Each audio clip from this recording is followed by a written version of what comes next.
So, welcome everyone, and thank you for coming to learn more about how to conduct a Pesach Seder. So, God willing, I want to go through the Haggadah, but before we actually start with the Haggadah itself, let's talk about the Seder.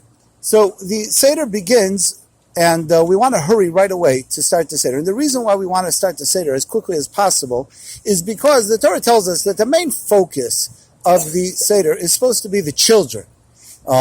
We know that there's the four sons that come to the Seder, the Chacham, the wise one, the Rasha, the evil one, the Tam, the simple one, Sheni, the Elisha, the one that doesn't know how to ask. And we have these sons, or children, if you will, that come to the Seder, and they are supposed to be the focus of the Seder. In fact, there's a long essay from the Ramban at the end of Parshas Bo, where the Ramban explains that that one of the main ideas of the Exodus from Egypt is that Hashem went and Hashem proved beyond any shadow of a doubt that He is the one that is in control of the world. Hashem is the boss of the world. He is in control of nature.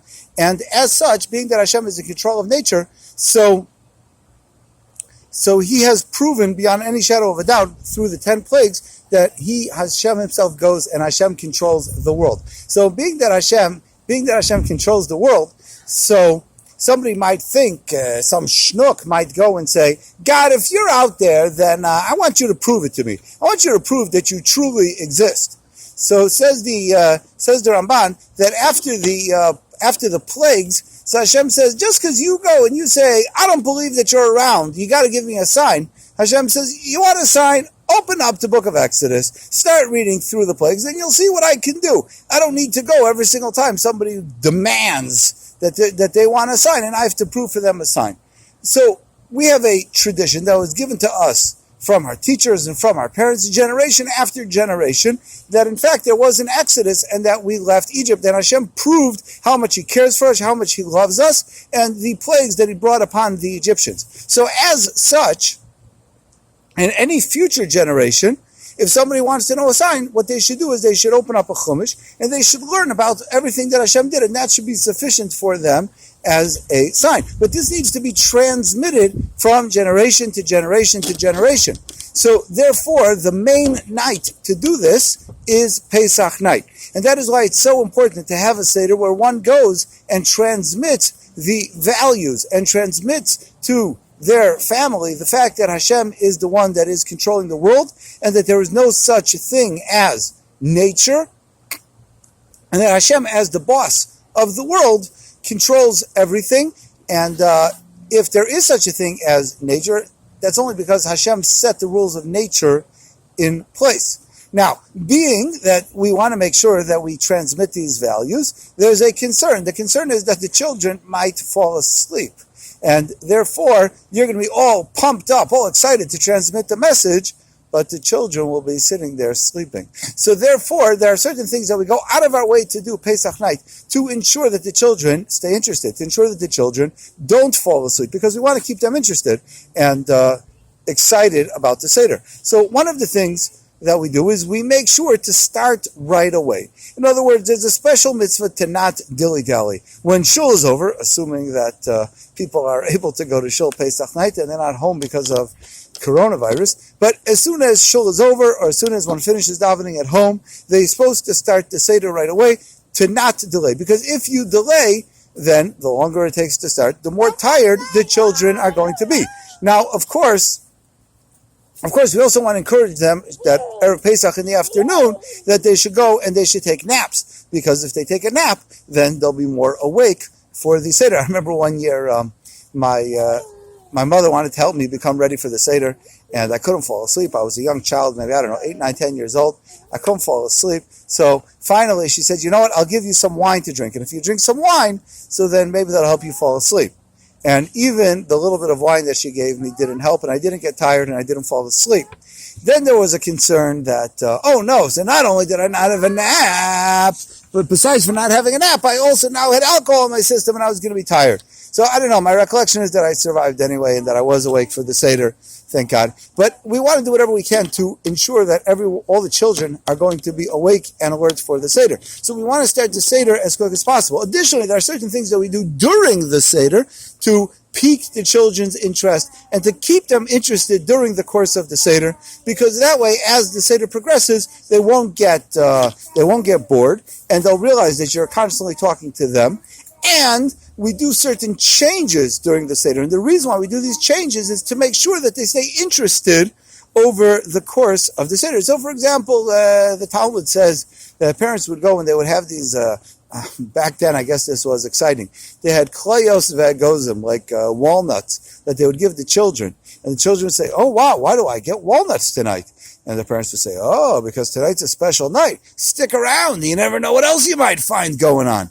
And perhaps this is where the custom came from to steal the afikomen, because we want to keep the children interested. Now, I do have to mention parenthetically that my children are not that happy with me, that I'm not such a big fan of this whole afikomen business. Now, it seems that it's an old Jewish custom, although it is somewhat debatable. I have a cousin named Rabbi Rabinowitz, who has, I think it's one of the very first articles in this year's Jewish Action magazine from the OU about Pesach, where the name of the article is "Thou Shalt Steal," talking about the stealing of the afikomen. And he quotes that many people are not happy with this custom, and why in the world would be encouraging children to steal.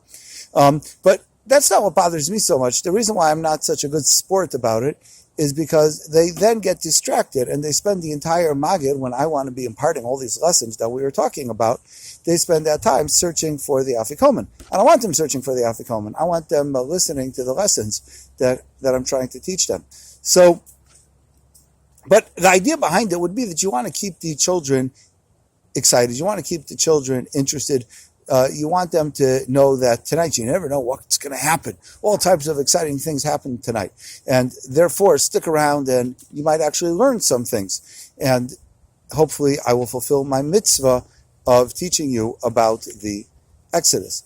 So we make sure to progress quickly. However, there is one caveat, and that is that all the mitzvos of the night can only be performed when it is definitely halachic night.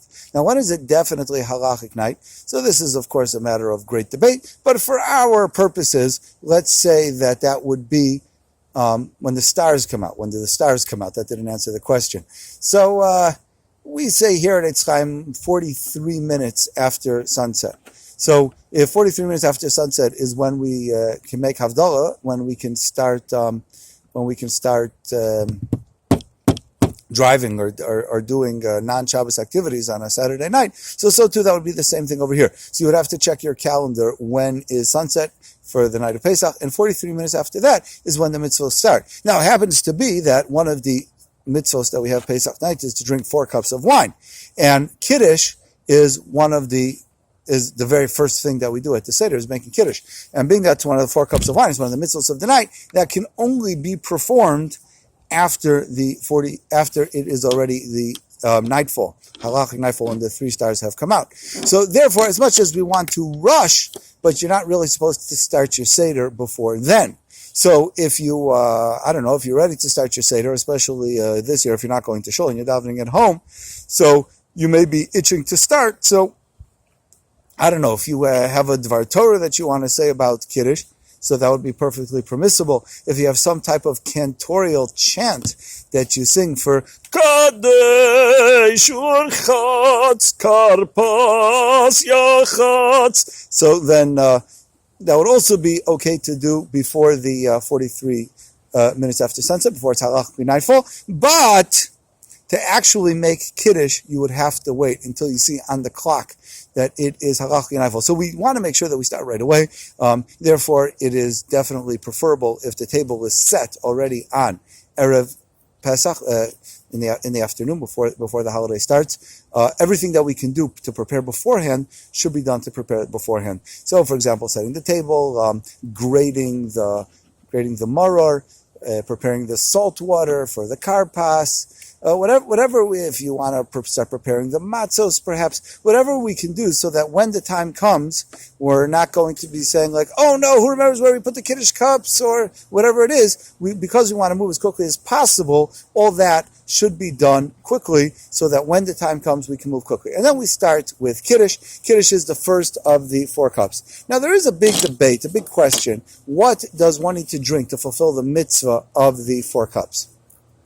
In other words, you definitely should be drinking wine. The question is, in this case, what do we say? Just like a regular Kiddush, that grape juice is perfectly okay. So this is also a matter of debate. If you look on the Kedem bottle of grape juice, it'll say on there, perhaps in Hebrew, that it is kosher to be used for Kiddush, and what also fulfills the obligation of the 4 cups of wine for Pesach. So obviously, the supervisor over the kashrus supervisor over at Kedem is telling you that in his opinion, this is 100% okay. And this is probably the prevalent opinion. There are those that take issue, and they say that specifically when it comes to the 4 cups of wine, the 4 cups of wine have to do with the fact that we're now free, we left bondage and freedom, and therefore one only exhibits that he's celebrating that there's freedom if he goes and he holds up a cup of wine.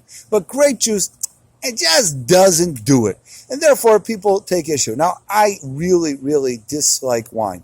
And it depends. Some years I'm frummer about it, and I do go and drink wine. Other years, I don't.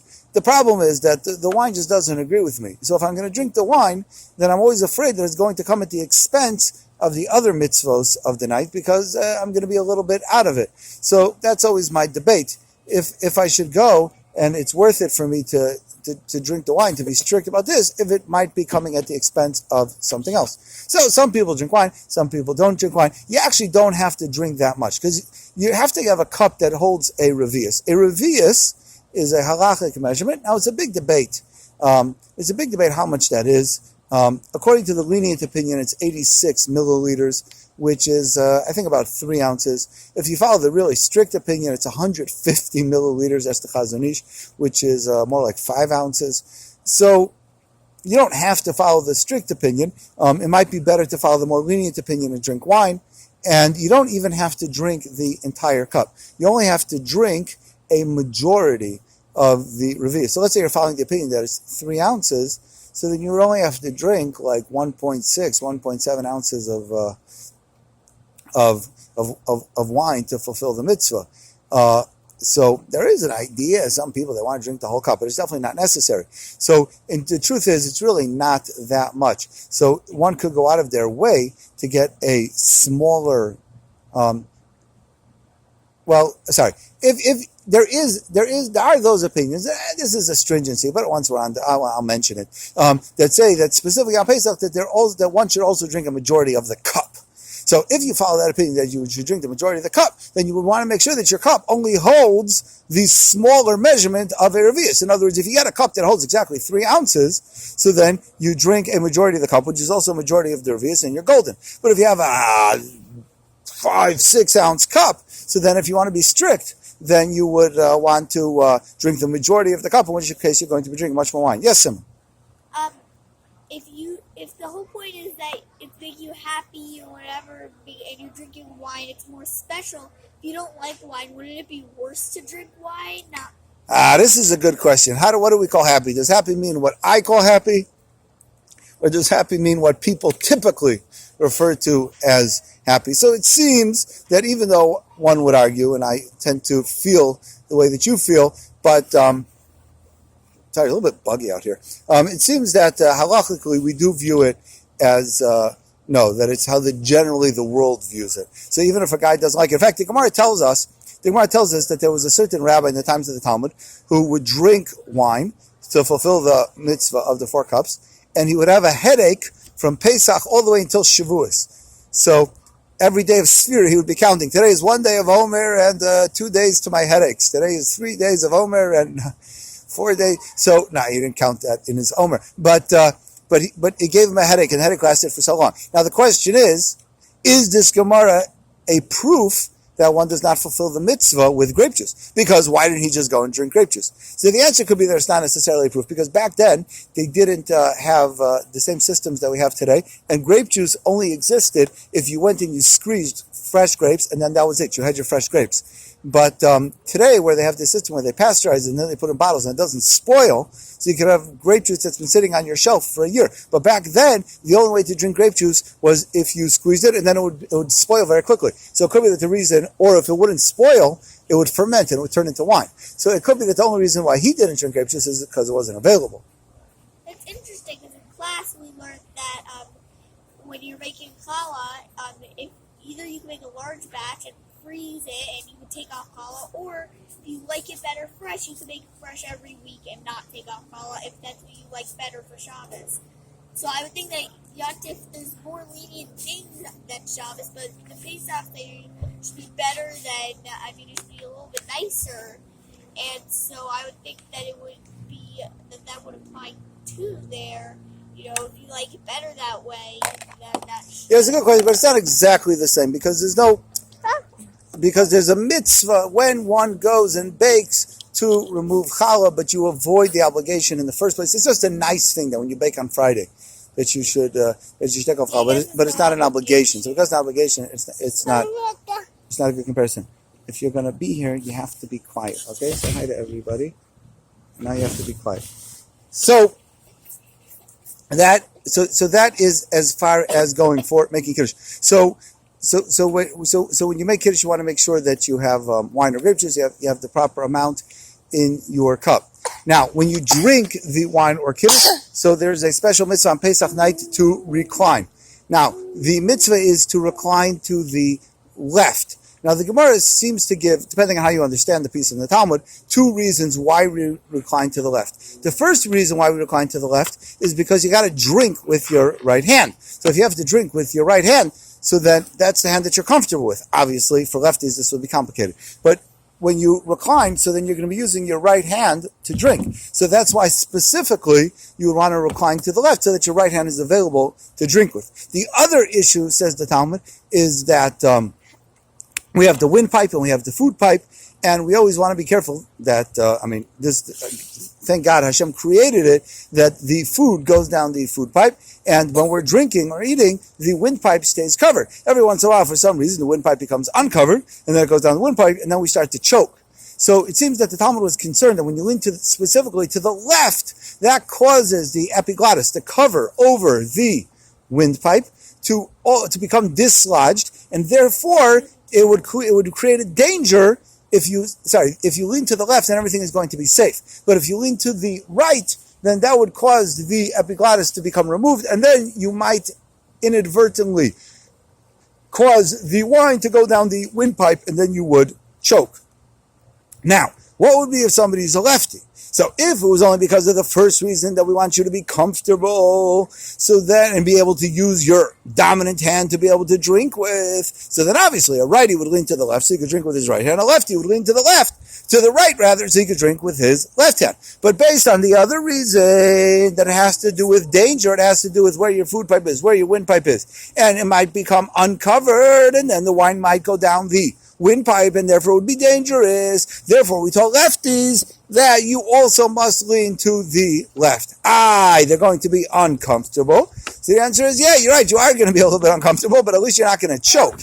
And that's the most important thing, that you don't choke. So therefore, you go and you lean. Now, interestingly enough, it's important to know how to lean correctly. You see, the Talmud says that if you just lean into the air, that's not called leaning. You just look like somebody who's worried. You have to lean against something in order for it to be considered to be proper leaning. Now, back in the olden days, in times of the Talmud, and maybe definitely beforehand, perhaps afterwards also, so they had these reclining couches that they leaned on. I still don't know how it was comfortable for them to eat, how it was comfortable for them to drink, but apparently they did this all the time, and this was enjoyable, and this was comfortable, and that was how they leaned. However, today, for us, it's really somewhat annoying to be able to do it. In fact, the Shulchan Aruch says that the entire meal, one is not obligated during Shulchan Aruch to lean, but the more he does it, the more praiseworthy it is. Now, I'm sure that there are people that go out of their way to do that when they eat their soup, but I don't know. I definitely can't do that. At least not with spilling it all over my kittel. But during the times that we eat the matzah and during the time that we drink the 4 cups, we are halachically obligated to lean. So how does one lean and not just be leaning into the air? So I'm not sure. The way that I'm leaning now, I'm leaning back against my chair and I'm leaning a little bit to the left. So I'm not leaning against something, but I am pushing back against my chair. Would that be called leaning into the air? Would that be called leaning against something?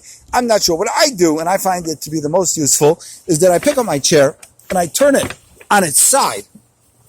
And then, in other words, I have my chair like this, and I lean against the chair. So now I'm leaning against something, and then I can just take the cup, and I can use my right hand. Now, by the way, I'm a lefty, so if it was up to me, I'd be much more comfortable using my left hand, but because of the issues of the windpipe, I'm not allowed to do that. So if I just take my chair and I lean against the side of the chair, so then that's considered to be I think a very good leaning halachically. Now, what does that have to do with a pillow? Everybody knows that you need to have a pillow at the Seder. I'm not sure. Honestly, I get rid of the pillow. It doesn't do me any good. It just gets in my way. Why would somebody have the pillow at the Seder? It's supposed to help them with the leaning, I guess. Maybe if you have an armchair, but even the armchairs, usually the arms are so low down that it doesn't particularly help you to be able to lean properly on them. So I don't know. I don't really use a pillow at my Seder. I just find that it gets in the way. Yes, Simon. Isn't the thing about spilling the soup if you lean while having it the same as if you're a lefty and you hold the cup in your right hand and you're not comfortable with your right hand, you're not used to using your right hand to drink, and it's not something you regularly do sitting up or laying or leaning, wouldn't it be very likely that you'd spill all over yourself? Yeah, it would be likely that you spill over yourself. So that's why it's only praiseworthy. It's not a requirement. So that's why when it comes to soup, even the arbacosos, I'm saying. Oh, during the 4 cups, yeah, you got to be careful with your right hand, especially if you're not used to drinking with your right hand and you have a full cup. So it becomes challenging to not spill over yourself. 100%. You got to be careful with that. So when we eat, we make sure to lean. Now there is a debate. If somebody forgot to lean, then it's very likely beyond the scope for right now, but it's very likely that they have not fulfilled the mitzvah and they would have to go and they would have to eat the matzah or drink the wine or grape juice again.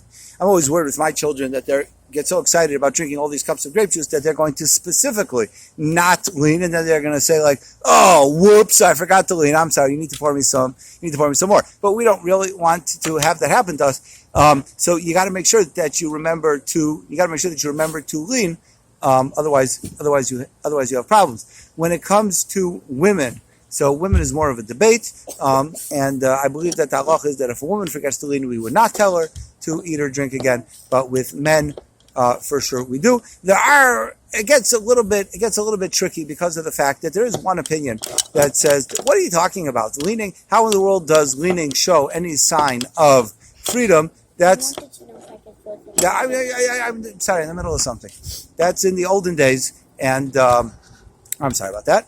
That's in the olden days, and back then in the olden days, they would lean to show a sign of freedom. But today, where we don't lean to show signs of freedom, that just looks like, I don't know, like you're weird or something like that. So why in the world would somebody lean? So therefore, there is an opinion that says that the halacha changes based on the times, right? Not that the halacha changes per se, but that being that the norms change and it's not normal to do that anymore, therefore the whole reason why halacha expects it in the first place is only because of the fact that we want you to look like you have a sense of freedom, and therefore we would, and therefore today where it doesn't show anything, that's why we wouldn't do it.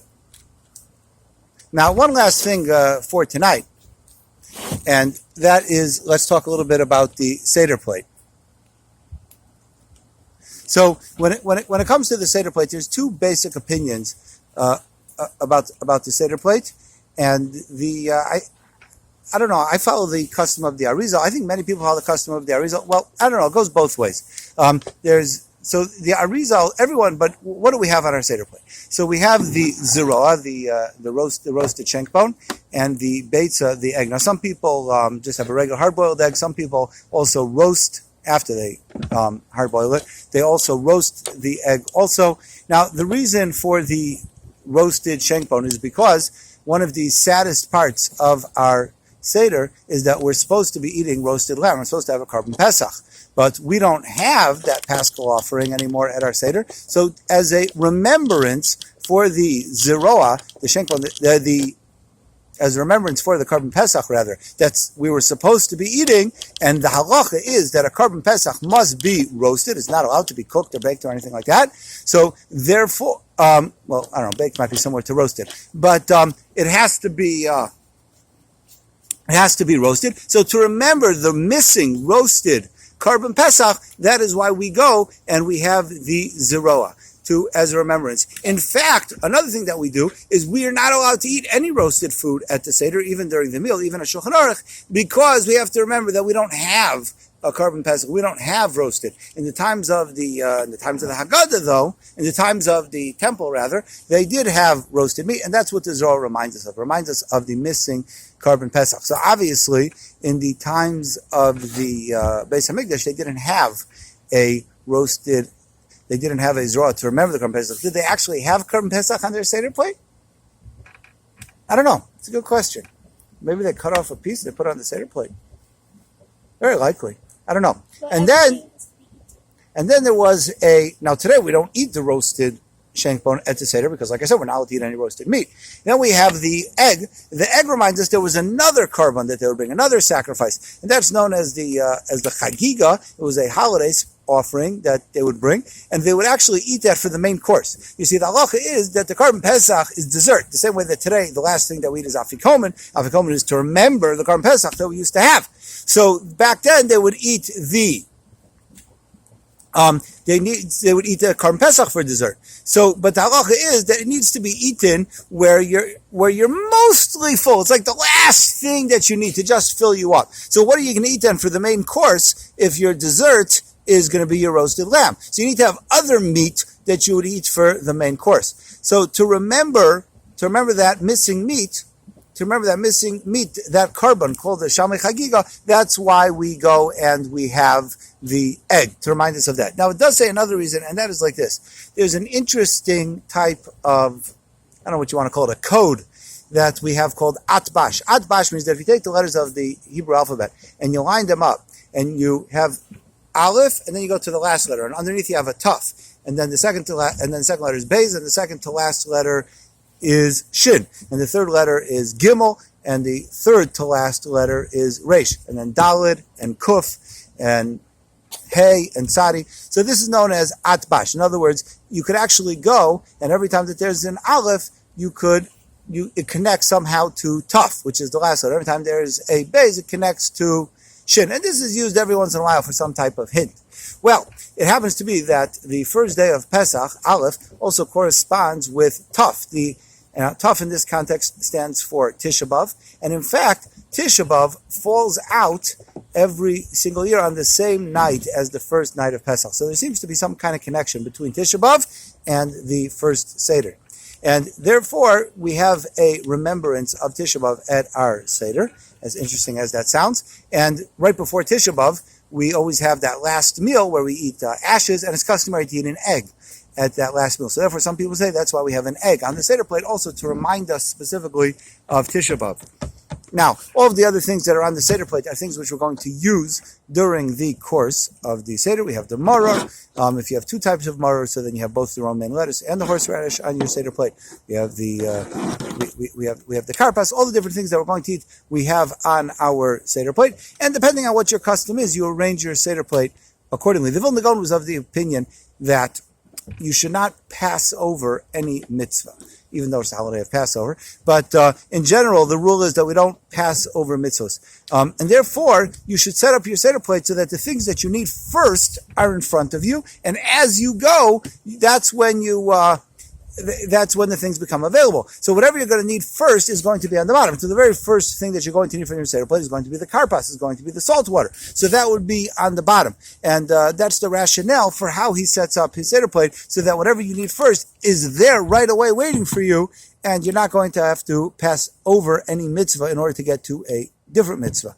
However, The Arizal, based on Kabbalistic reasons, has a whole different explanation for how the Seder plate is set up, and that's why people do it that way. I've seen where sometimes someone goes and they have a particular custom, and then they have a Seder plate that's set up, and it actually says on it, Zroa, Shenkbone, Beitza, egg, and it's set up however it's particularly set up, and then people go and they just ignore what it says and they put whatever they want. And the truth is, there's absolutely nothing wrong with that. You can follow the diagram or whatever you want to follow, even if that's not what it says on the Seder plate that you're using. Okay, thank you so much for coming and participating. And God willing, tomorrow night we'll talk about urchatz, washing the hands. Have a wonderful rest of your night.